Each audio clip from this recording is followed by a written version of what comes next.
Whether you're new to running or you're returning after a break, you might well be aware of how encouragingly fast those initial gains can be.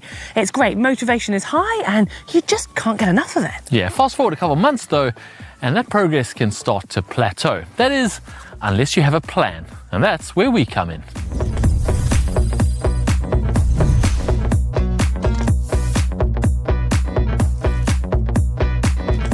Adaptation is key. Your body needs new stresses in order to react, adapt and get stronger, and this is the ultimate equation to improving your physical performance, and you would have been maximising that at the start of your running journey. Now if you think about it, you probably remember feeling a little bit sore and probably quite tired after your runs initially, and that's because you're causing micro damage to the muscles, but your bodies are very clever, so as a result of this it's actually going to build back stronger, making your body more efficient at using that oxygen and making you overall stronger, which results in either being able to run faster or run for longer. Let's rewind a moment. Other than feeling a little bit tired and maybe sore, what did you notice about your run training? Now, I bet it was increasing in duration and probably intensity as well. And yes, you would have been adapting quite quickly and improving fast, but I imagine your runs were still not entirely comfortable. Now think about, how do your runs feel now? Do they feel super easy, that you're in your comfort zone, you could do it all day long, and maybe you just really love your running? Well, that is great if this is where you want to stay. However, if you do want to continue progressing your run, you're going to have to continue to stress your body in various ways.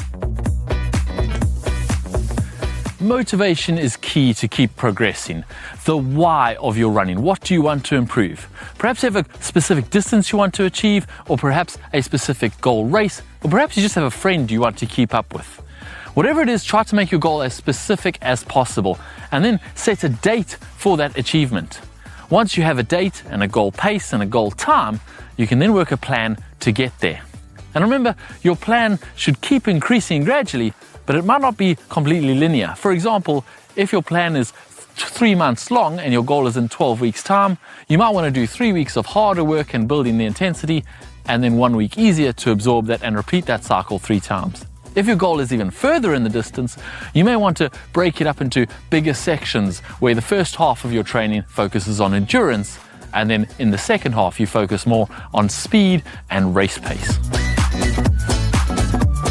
And this leads us on to specificity. There's no point in following a 5K plan if you're trying to train for a half marathon, obviously. Now, you can find something online to guide you or opt for a coach. Obviously, the advantage of having a coach, they can change your training according to how your body's actually coping with it and adapting. Plus, you'll get the added motivation by the fact you're paying someone to give you that program. You're more likely to do all of your sessions.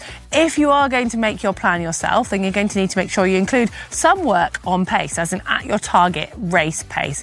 Now, you want to look at doing 1, or if you're doing 5 or more runs a week, potentially 2 sessions that include race pace work. But that doesn't mean the whole session at race pace. You want to be breaking it down into blocks where you can focus running at that pace with natural rests in between and building it up as you get closer to your race. And talking of building it up and making it relevant to the race, you need to do the same with your distance. You actually want to be trying to get close to covering your race distance, or that is up until a half marathon. But once you get to a marathon, you're not going to be doing actually that close to that distance in training because it's just too much. Instead, you need to look at increasing that weekly volume. Variation is your friend. Mixing up your running will help both your mind and your body. I'm not just talking about the sessions that you do, but also the terrain you run on, who you run with, where you run, and of course, the pace changes. For example, hilly runs will get you strong, off-road runs will work your core and your stabilizers, and running with friends will help distract you, especially on those longer runs. On the topic of variation, we've obviously talked about how you should do some race pace work, but you also need to work the other zones and intensities. And often the most overlooked one is the easy pace or the aerobic pace. When you're training, you need to train all the zones and intensities, build up that aerobic base. And we spoke about how you need to adapt with various different stresses. But you don't want to overstress your body. You need to allow that adaptation to happen. And this is where the easy run comes in, because it allows for aerobic adaptation without overstressing your body. If you do your easy run too hard, it will actually overstress you and slow down your adaptation and progression. Beyond the easy run, you also need to do other intensities such as high intensity stuff like hill reps and strides to improve your neuromuscular recruitment, and steady state or threshold stuff to improve your aerobic capacity. It's all about increasingly stressing your body to lead to adaptation and keep you progressing. And other sports can actually complement, but this does depend where you're at already because it's a bit of a fine line.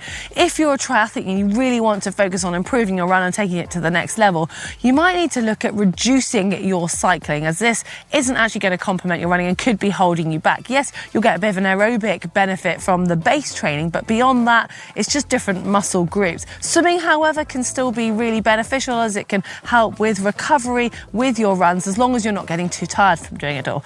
On the other end of the spectrum, if at the moment all you're doing is running, well, you could look at adding in a little bit of training on the elliptical and again some swimming just to help build that base whilst taking the impact out of your legs. And irrespective of your other sports, adding in running specific strength training will help to make you more resilient, stronger, and be able to tolerate more load, which all in all will end up being able to make you a more efficient runner. Finally, it's about getting the balance right. If you're currently doing low volume and low intensity and you want to keep improving, you're going to have to start putting in a bit more hard work. It's dedication and time that will pay off in the long run.